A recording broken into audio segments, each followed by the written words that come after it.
Welcome to Conscious Dominance, a DSRX studio production with Eric and Andrew. In our weekly conversations, we explore how we approach our committed relationships as a powerful catalyst for mindful leadership and inner dominance. As men who intentionally lead our powerful feminine partners, we share insights for discovering how the craft of consciousness deepens our capacity to love, serve, and connect with our true selves. It's funny, when I first read Four Agreements, I would always be able to remember do your best. And I would always remember be impeccable with your word. I never forgot those two. Those, we're going to talk about those, but those were really easy for me to remember. I would never forget them. But then I would alternate forgetting, not making assumptions, and not taking things personally. And there would usually, I would be able to remember one or the other. And because I actually wasn't presented with even the concept of these two as a priority in my life until I read this book. I've heard this is a nice idea, but I never raised up to the top of if you had just four agreements to live by in your life, that this would be one of them. Yeah. And actually, the more that I sit with it and the more that I think about it, the more that I love it. And one of the things that comes from the book that I really like is it's not making assumptions is a courageous act, because in order to not make assumptions, we have to be clear with our communication. Because if we are not clear with our communication, we are going to get something in return that we don't necessarily want, or we're fuzzy in our communication because we're making an assumption that that person knows what we want and what we need. And so I would love for you to speak about the relationship between communicating clearly and not making assumptions. The biggest thing on communicating clearly is we can't assume that anyone else knows what's going on inside of my head. We talked about last week, I can't take things personally. That means that I can't make assumptions that I know what's going on in anyone else's life or inside of their head experience either. So this means that in our relationship and between Dawn and I, we'll have these conversations where it feels like things aren't lining up. And we'll go, oh, wait, you think this word means this, and I think this word means that. Textures to the meanings of things. Here's a great example. This happened years ago when her kids were little. And when I was little, when I was a boy, misbehaving children were called brats. You're a brat. In Dawn's upbringing, calling a kid a brat was about the worst thing that you could call them, akin to this being a terrible human being. What you called misbehaving children were little shits. Yeah, he's being a little shit. And so there were a couple of times where I made a passing comment about one of her kids was misbehaving, and I made being a little brat comment, and she would blow up at me. And I'd be like, you call them little shits. That's way worse than a brat. She's like, no, a brat is way worse than a little shit. And was like, oh, we're making assumptions that we assign the same meanings to words. Just one example of how we don't actually know everything about everyone else's experience, and we cannot assume that theirs is the same as ours. And so we have to be clear with what it is that we're speaking about so that we can have some common ground. We can't assume that there's common ground. I love it. And this is why it's really hard to have too many people that you're really close to, because in order to be really close to someone and be in a relationship with someone, you can't make assumptions. And in order not to make assumptions, we need to get, and just your example brings up the mind of words don't mean the same thing to people. Like the word love, I love you, may not mean the same thing to me as it does to you. Or I want you, or I want to live with you, or let's share money, or I want to ravish. How about this? Can you take care of that? How about this? Let's sleep together. Do you mean have sex, or do you mean Exactly. sleep in the same And bed. so, exactly. So we need to actually ask people when they say a word, what do you mean by that word? One of the qualities of communicating clearly is not only me communicating to this person clearly, but it's also being able to listen. It's communication on both ends. And so then curiosity to me becomes, if I had the principles of not making assumptions, one of the primary principles of it is curiosity. Because in order to not make an assumption, I have to be curious because I can't make an assumption. So I have to know what it is that they're meaning. And so I'm going to ask a question from that person. What do you mean by that? And I don't mean just regular curiosity because that's, again, I don't want to make an assumption that you even know what I mean by assumption, by curiosity. I want to stipulate it's curiosity with no emotional outcome.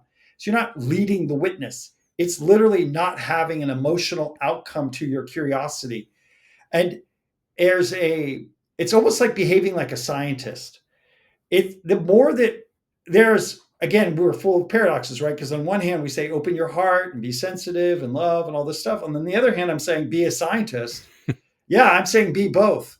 Open your heart and love, but then also as you're communicating with someone, get your emotions out of it, get your feelings out of it, and be curious from with no emotional outcome. Ask questions, have the courage to be clear with what you want, and then have the curiosity to know what they want in return. This is a part of our role as the masculine, to bring clarity, to bring structure and order.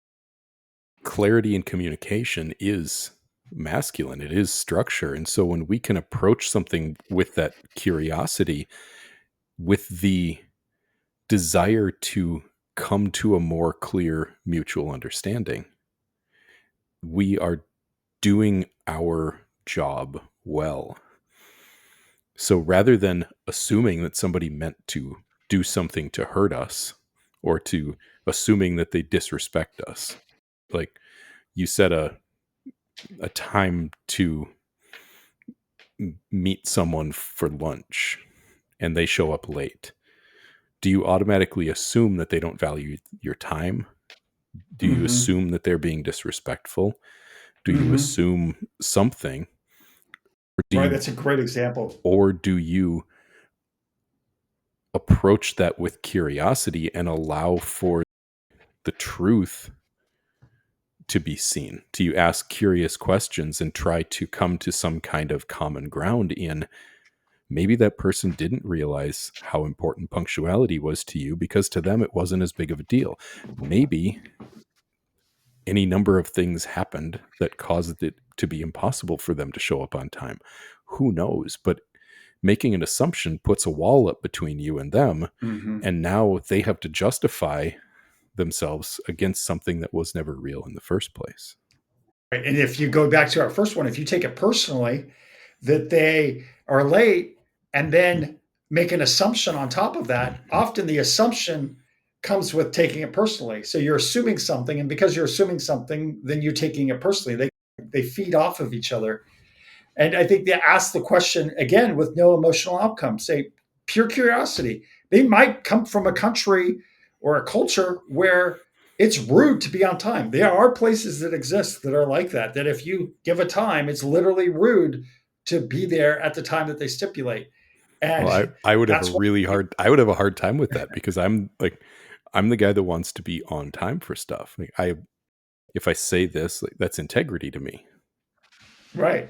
And that's what you mean by that. Exactly. That's why if you're in a relationship with someone, it's important that you get to a place that you are in alignment with your culture and you can lead them there. But in order to lead someone or a woman to specifically, or a man or whoever you want to lead, you actually need to know where they are. And to know where they are clearly, the only way to do it is to not take it personally where they are and not make assumptions where they are. Because if you are trying to understand where they are and where they are, you take it personally, they're not going to tell you where they are fully.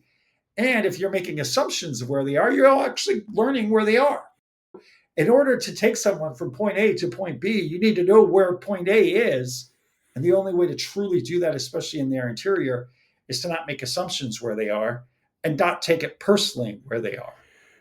It reminds me of something that I said a few weeks ago on this podcast where I talked about how I really value people's willingness to open up to me.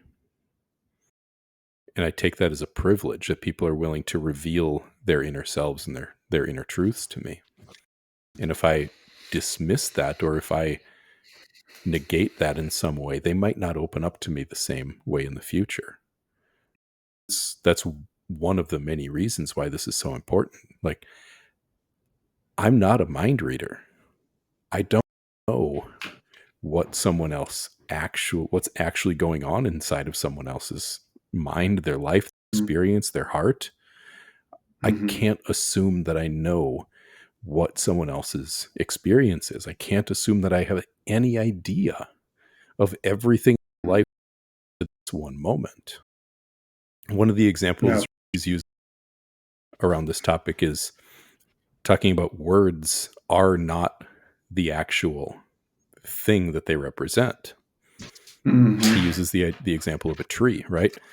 I know that this thing, or I call this tree, you call this tree, and so a word allows us to communicate about the tree. And it also doesn't give clarity or specificity, because I could point to a spruce tree, you could point to an oak tree. They're both trees.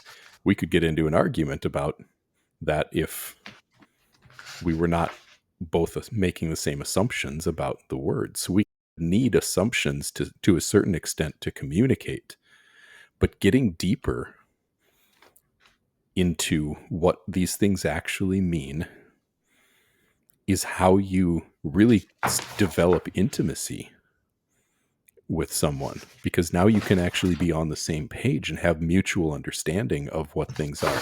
And that's important when we're doing things like taking control in relationship and giving up control, when we're talking about edges in sex and places that might be or at least risky, or play around with the edges of fear, like we've talked about. We damn well better not be making assumptions about what is meant and what's okay and what's not okay. And what no means. Like, just the word no. We don't know that they know what that means, or yes, or what a container is, or what it means to actually have sex. Even the word sex. We can't assume that when I say, let's have sex, that they know what that means. Does that mean intercourse? Like, what is considered sex? To some people, out and groping is a form of sex, and in some ways it is, but to some people they would say, well, no, that's foreplay, that's not sex. Another great example is we know what monogamy means. Or what we're going to go steady, or we're in a relationship. Even the word relationship, what does that mean? And it's our job not to tell the other person where they are, what they need to do, because we don't want to first make the assumption that where they are is where we think they are. And I think one of the big parts of this for me that I love when he says this in this book, because it's not only applicable in our relationships, but it's also applicable just in life, and I think really helpful, is we make the assumption that everyone sees life the way we do. We assume that others think the way we think, feel the way we feel, judge the way we judge, and abuse the way we abuse. This is the biggest assumption that humans make. And this goes into everything in life, because we go around thinking that other people are thinking the way we think. Yeah, and I think it's important that we see that it's okay to recognize patterns, right? We don't have to. I remember one of the things when I read this book for the first time, I got about half to maybe 2/3 of the way through it, and Dawn and I were listening to it as an audiobook together the first time that I read or consumed this book. Which, by the way, if you haven't read the book and you're considering reading it after listening to this, if you like audiobooks, I highly recommend the audiobook for this. The narrator is, I would hire him to come over to my house and read me bedtime stories. His voice is just butter. His name is Peter Coyote. I believe he's a Native American, and his voice is just beautiful. I love listening to him talk. I've actually gone on audiobooks and looked up other books that he's narrated and listened to them just because he was the narrator. Wow. That's cool. So we got part of the way through this book, and I stopped it and looked at Dawn. I'm like, it almost seems like it's pointless to talk. Like, how can we even actually communicate with each other when you Right. realize how unique and individual all of our viewpoints of the world are? It almost seems impossible to talk, to truly communicate. And then what I remember taking out of this eventually was, we need these kind of, in some ways we need these assumptions, but we have to look at them. We need to be able to build patterns. We need language to communicate. It's the assumptions about the meanings of them where we get into trouble. Recognize the pattern and investigate it. I love that. I think that's a perfect prefacing. Assume that there is an assumption that we have to make. You said we have to assume that they're speaking English, you speak English, that they mean a word is a word. There's certain assumptions that we have to make just to exist in life. That red light is that, means stop, and green. Da, da, da. But at the same time, it is the inquiry that is necessary to move forward, and that habit of inquiry. I love that. I want to go back to the word of courage. I feel I started off and I said that, and I want to talk about what it is to ask for what we want and why asking for what we want takes courage and why that's important in relationship to not making assumptions. I'm going to turn this one back around on you and say that is a really good point, Eric. Tell me about that. That's actually fascinating, and it's not something I've thought about it in general, but not in the context of assumption making. So I would love for you to start, if you can, on what that is for you. I think it's part of it. I'm going to take the fact that this is a podcast about conscious dominance, and one of the things that we want is something that's sexual. So I'm going to use that as an example. I think to assume that our woman knows what we want sexually is not obvious. And I think a lot of men assume that maybe there's been sex that's going along, that they may know what you want. Or to take courage, especially at the beginning of a relationship, and even in maybe a relationship that's been for a long time, but has certain patterns that are set in stone. And it's probably even more courageous. And I really look at you. You're a great example of this.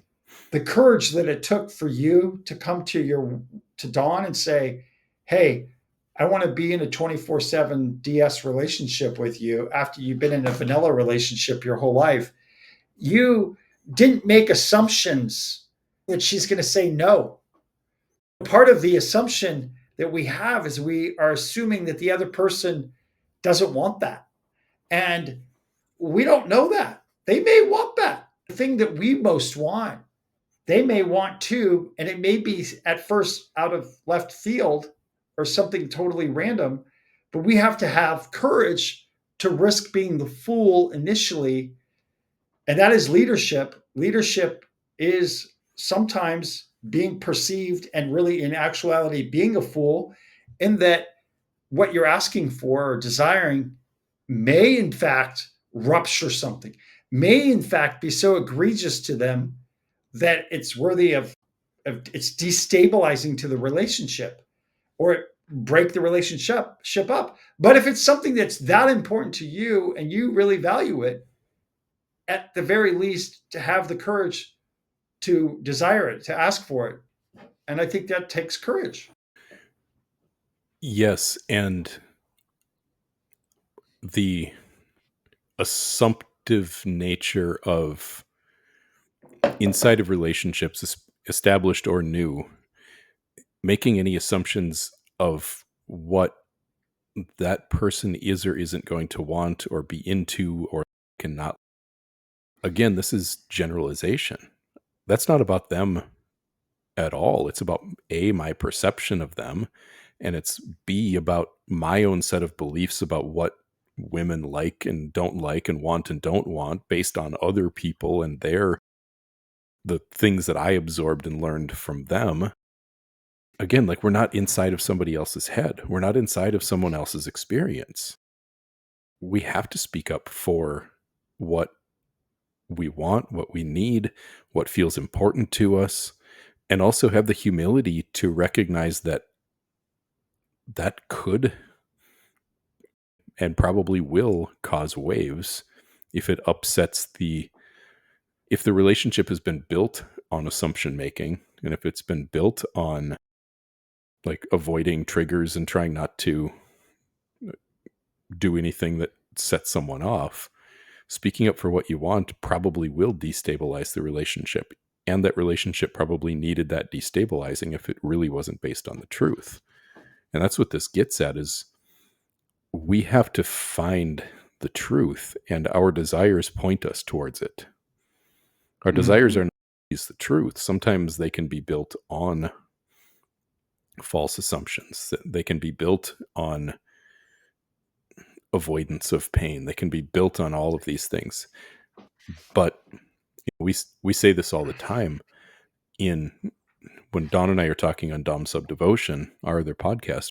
We bring this up, how people who want to be in Dom Sub relationships but think it's all about kink and think that it's all about BDSM. It's more than that, but their desire for that is pointing at something deeper that they are craving, that they're wanting out of their ability to relate to someone else. And so desire will point you at the truth. It doesn't necessarily mean it is the truth, but we have to get into it, and again, into those meanings of what, like Bill Clinton said back in the 90s, it depends on what your definition of is. Or sex, for that matter. That's what he said. I think that's well said. I wanted to move back a little bit and speak about the part of assumption when you were talking about the BDSM world and what that means. Even those terms, I think, is a really important term to get into. That's an important part of this too, is what does dominance mean? What does submissive mean? These are terms that are not clear to people what they actually mean. And I think they really mean different things to different people. And I love your word that was talking about being, what was the exact word, but it was like being an investigating. Investigating is a way of thinking about it. Let's investigate. Part of not taking assumptions is let's investigate these meanings. Let's investigate what you feel about these things. I think that's a really important part of this. Yeah, and in order to do that, we have to recognize where we overgeneralize. Assumptions are usually based on some generality that or maybe say it this way, some mental shortcut that we've taken.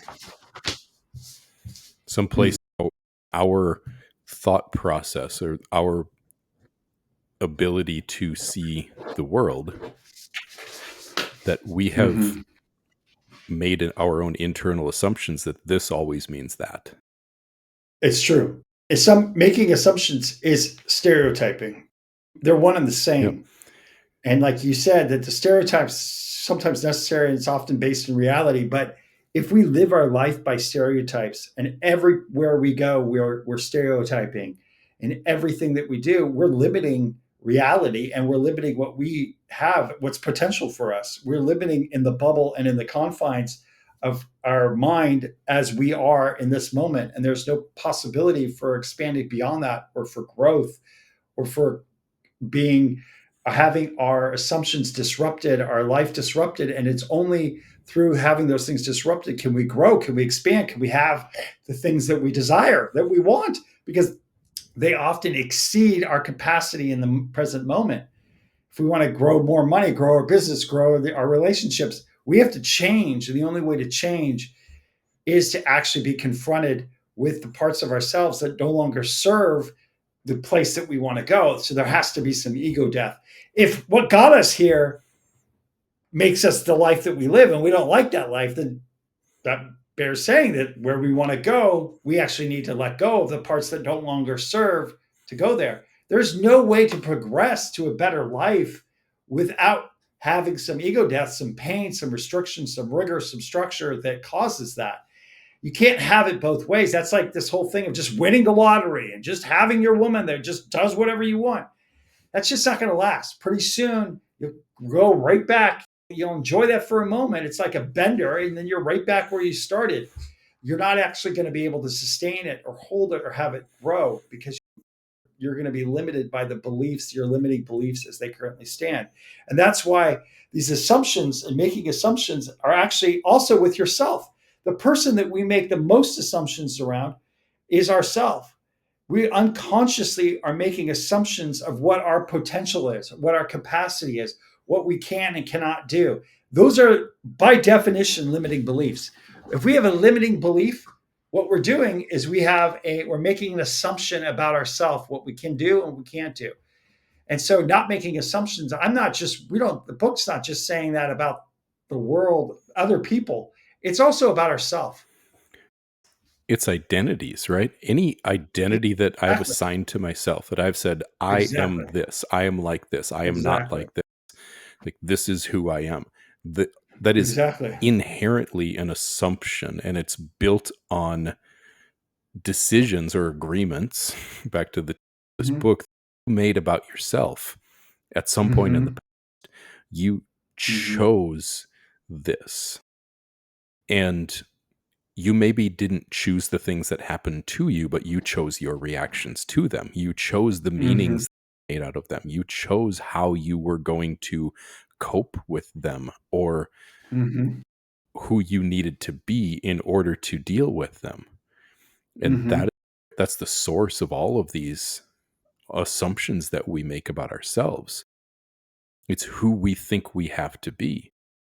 But if things had gone differently in your life and you had made different agreements, if you had conditioned yourself or built different coping strategies, you would be different now and you wouldn't assume the same things about yourself. So therefore, these identities are not fixed. They're not permanent. If they could have been different, they would have been different. But again, this isn't to say that we now are victims of circumstance. It's not saying that, well, because this happened, now I'm like this. No, it's because you chose the way that you responded to what happened, you can also choose differently. And then because we're really not a victim of circumstance, we're a victim of perspective. That's true. We're just a victim of the perspective that we have on things, and perspective can always be changed. So if we've built an identity for ourselves, if we've told ourselves, like, I am like this. I hear this from people all the time when I'm coaching them. I'm just not like that. They'll say, Andrew, you're a dom. I'm just not like that, but my woman wants me to be a dom. Okay, then I guess we're fucked. If you're attached to that, I'm what I'm not.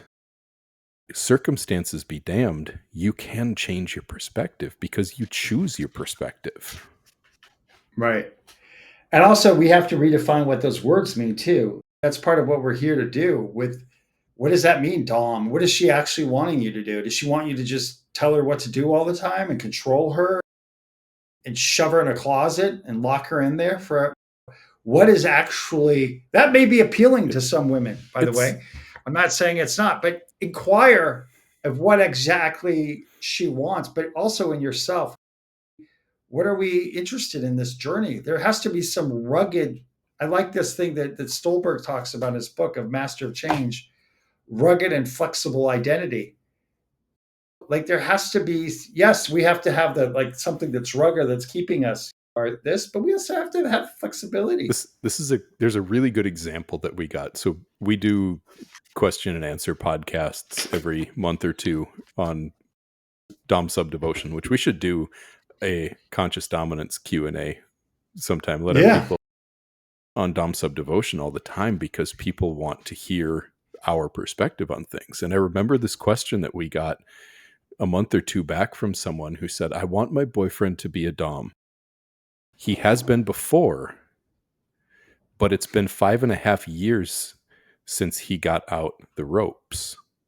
How do I get him to be a Dom and to get the ropes out again? So the entire assumption this person is making is that to be a Dom, you have to tie someone up with rope. That is what that means to them. And that's not wrong, but it is a big assumption that's being made. So these are the limitations of perspective, because this guy could be owning his shit. He could be dominant in every single way, but just not be into bondage, not be into shibari bondage. But to Exactly. her, that means that he's not a Dom. And if we don't get underneath these assumptions and these perspectives down to what these words mean, we can have these massive miscommunications and assume that compatibility when we've just been communicating about completely different things. It's true. And a lot of times arguments, this also goes to arguments, because people can be telling their story and something could happen, and then you're making an assumption that's what happened, and you're making an assumption of that's what's happened. But what actually happened is probably neither one of those two stories. Often arguments are based upon assumptions. Arguments are essentially taking something personally and making assumptions combined together, and then all of a sudden there's an argument. You got two people taking something personally and two people making assumptions is an argument. Yeah. And in that case, you never even get to the underlying truth or reality of where the disconnect is. And a lot of times, if you can get down to that, you'll find that there was just a simple misunderstanding or miscommunication. This is why, if we can take this approach of not making assumptions and really bring curiosity to our communication, bring clarity to our communication and what we express, but also curiosity to the ways that we use words, the meanings that we apply to words when we see somebody reacting to us and they didn't actually understand what we meant. Curiosity, okay, what's the meaning that I'm assigning to that word, and how might they be perceiving me differently than I'm intending to be perceived? Exactly. And I think that's really important. And I think that's an important part of just navigating a relationship. I also want to speak about going back to the courage for asking for what you want and your desires. One of the things that I was thinking about is it's not only the courage to ask for what you want, but what about the assumptions of thinking you know what you want? What about as a man that you assume, oh, I don't like that. I don't like that. I don't like that type of food. I don't like that type of sexual thing, or I don't like that. And so you make an assumption of who you are and what you like and don't like. And then all of a sudden you're done. Mm-hmm. And what if it's okay to desire something and want something? And what is it okay to be curious and maybe try something even that you don't desire, but you just want to do it because you don't want to make an assumption about it. And maybe there's something there. And that's part of what it is to really, truly grow and to live, is to navigate life with an open mind and in a capacity to try new things. And I think it's when we can try new things that we actually can investigate our assumptions about those things and call out where we have been making assumptions and where we might be wrong. Yeah, every time that we assume that we know what something is, what it means, that it's for me or not for me, that I'm like this or I'm not like that, every single one of those is us backing ourselves into a corner. It's closing ourselves off to something because we assume that we are this or we're not that. This is the problem with a lot of what politics are these days, is it's all us versus them. And it's the assumption that if you have this letter after your name, that you are all bad. Or if you have this letter after your name, you're all good and you can do no wrong. And every one of those things is limiting and it backs you into a corner because now you Mhm. can't even allow yourself to challenge. Like an assumption causes you to dig in your heels and defend Mhm. this thing that you have assumed to be true or that you've assumed Mhm. not to be true. You'll fight for it. Mhm. Mhm. And then that limits you. It closes you down to the potential that there might be something more. You might be wrong. And if you admit that you were wrong, you might grow. You might learn something new. You might experience something that you wouldn't have otherwise. And that requires, you talked about the courage of asking for what you want. I'm talking about the courage of challenging your own beliefs and being Mhm. willing to be wrong. No, that's for sure. And I think part of that's scary. So it goes back to the courage thing because What's terrifying to our the ego? world, It's absolutely terrifying. the ego's job is to keep order. Yeah. And You know what I its mean? primary responsibility is to make itself right. So challenging your assumptions means challenging the entire substrate of identity that you've built for yourself. And sometimes if you Right. start unwinding these things and realizing, oh, that's not actually true, that's just an assumption that I made, other things have to fall down with it because they don't Mhm. work anymore. Then you can end up realizing that you are not who you thought you were. You are just, this was me as an insurance agent. But now that I'm Mhm. saying this out loud, back when I used to be in the insurance business, I assumed that I wanted to own a big business. I assumed that I wanted to make a ton of money. I assumed that I wanted to have this great reputation in my community. I like all of these things that I pursued.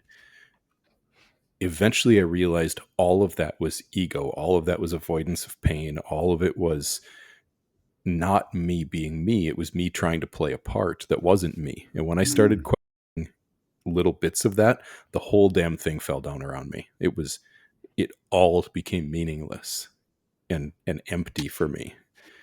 So when you Mhm. challenge those internal assumptions, you're going to challenge everything gets connected together, and you realize that, at least for me, I realized I'd been running 100 miles an hour in the wrong direction, trying to fill a void in myself by gaining worldly success and becoming what I have jokingly referred to myself as the king of the suburbs, with the hot wife and the nice house and the nice cars and the new cars every 2 years, and you know the the land and the vacation property. Like, I was the king of the suburbs, and I was miserable. I love that part of your story. And I think it's a great example of assumptions and challenging them and the liberating impact on the other side of it. And I want to just highlight that there is this period that's really challenging. So to think that you could go, I know from your story, you didn't go from that story to where you are now without something in between that sucked, that was really hard. It was like a no man's land, that was confusing, that was this literally a period of, this is midlife crisis. This is what it is to go through these, the hero's journey, going into the shadow, dealing with this stuff.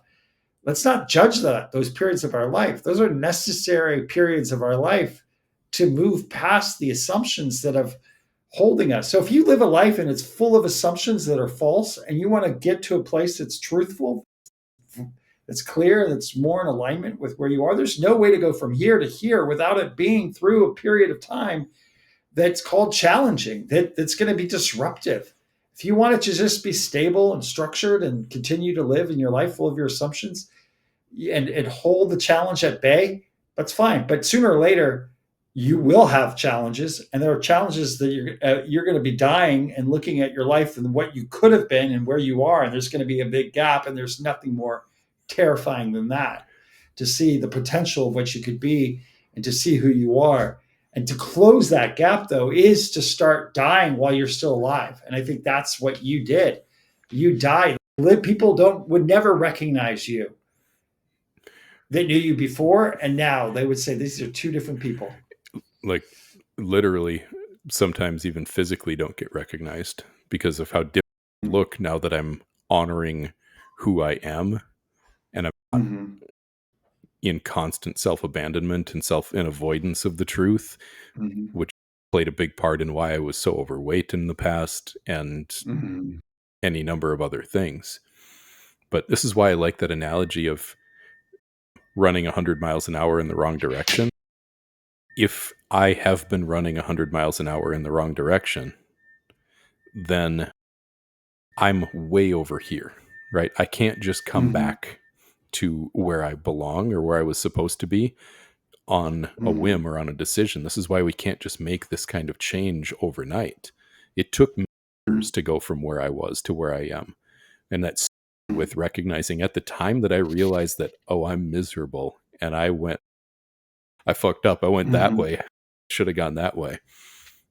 It Mm-hmm. started with sitting down and looking at myself and realizing I was over $1 million in debt. I don't know if I've ever told you this. I had over $1 million in debt. And looking at all of that and feeling like it was, because I had spent money on building my business. I had gone in debt starting and funding my business. I had rental properties, so some of that debt was backed by assets, but this was during the big real estate market crash 15 or so years ago. And so I had rental properties, but a lot of them were upside down and I owed more than they were worth. Mm-hmm. And I had this massive pile of debt and a massively negative net worth. And I couldn't just get out of that. I could have like walked away from the houses and put them into foreclosure, but my integrity wouldn't let me do that. And Mm-hmm. it took a long process of digging myself out of the hole that I had dug myself into.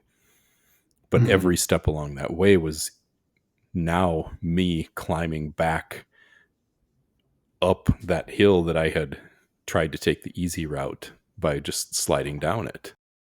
No, I think that's a great example. I think debt is a great way of talking about the price that we pay for a life filled with assumptions. When you go through life and you're constantly making assumptions about what this person wants or what how you could love or what you need to do, and you're not really living a life that's truthful or investigating really truly what you want, you wake up and you have debt everywhere because it's false. And I think that's a great example of that. Yeah. And it also gives you some perspective on the assumptions we make about time. Because we think we're running out of time. We assume that we have to get there now. Like Mm-hmm. we assume that we have to get to the place, whatever the place is, as fast as possible. And we never get Mm-hmm. there. We're always chasing Mm-hmm. something where we are. A part of this whole assumption making process is about the perspective of time and realizing that we have to Mm-hmm. find okayness in the moment to moment journey. And that journey feels feels more possible when you are going towards the truth rather than towards identities.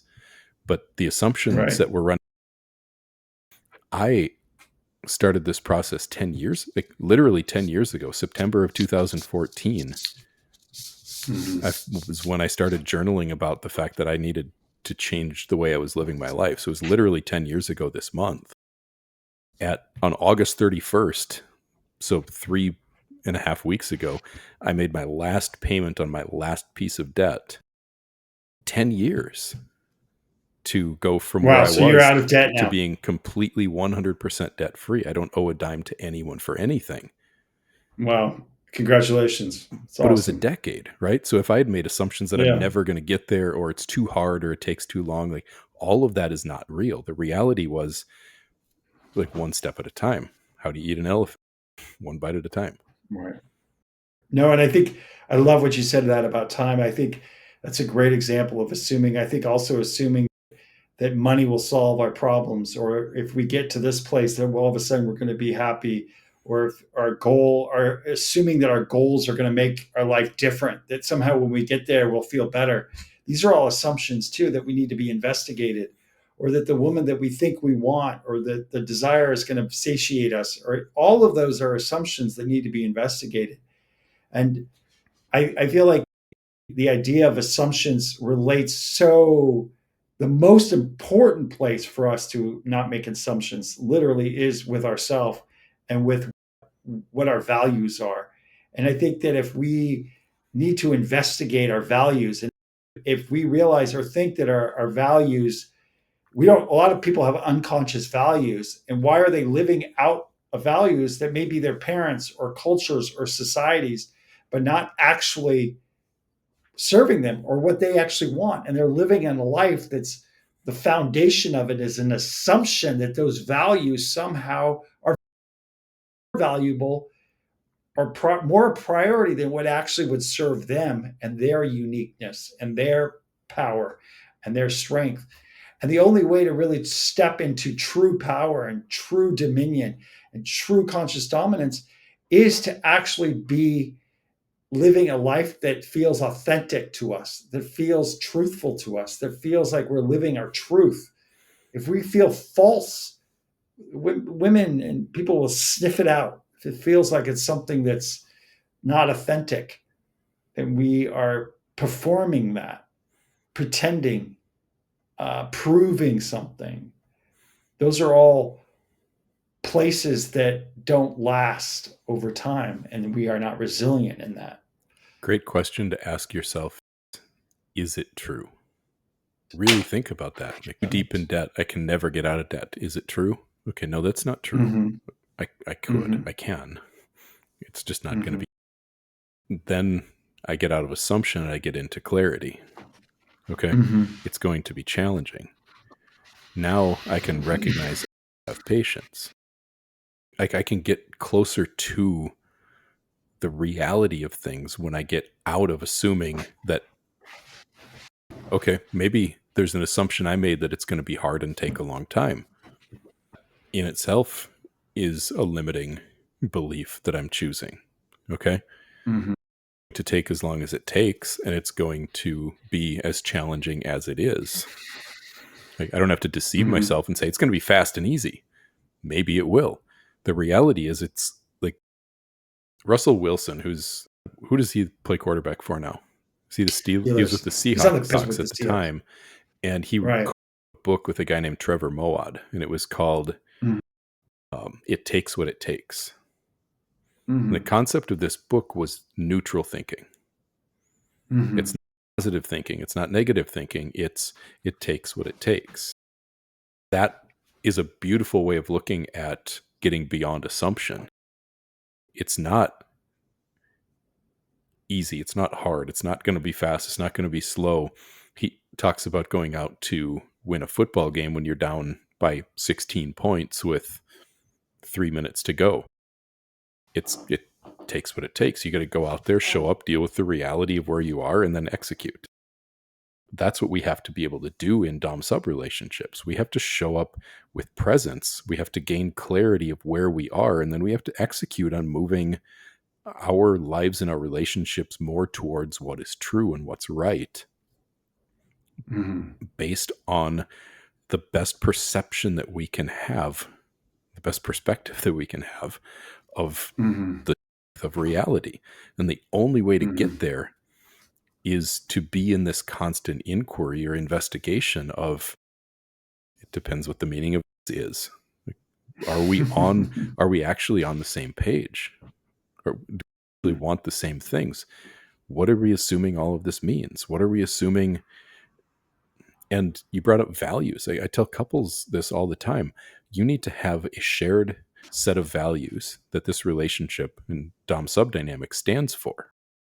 Your values aren't what you say they are. Your values are how you act. And so the job of the dominant is to bring your lives then into alignment with what you say that you value. What more noble calling could there be than to decide together that we want to stand, for example, integrity, and then to lead her, yourself, and the two of you together towards a life lived in integrity. That is dominance that is forward looking, and it's based in truth. It requires all of these things that we're talking about here to be working well. Mm-hmm. Mm-hmm.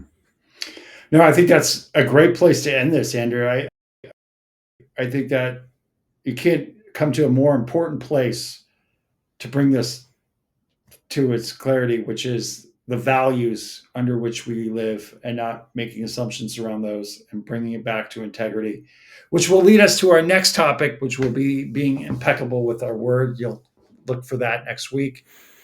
Thank you, I Andrew. look forward to that It's always good to conversation have you. as well. Yeah. Thank you. Thank you.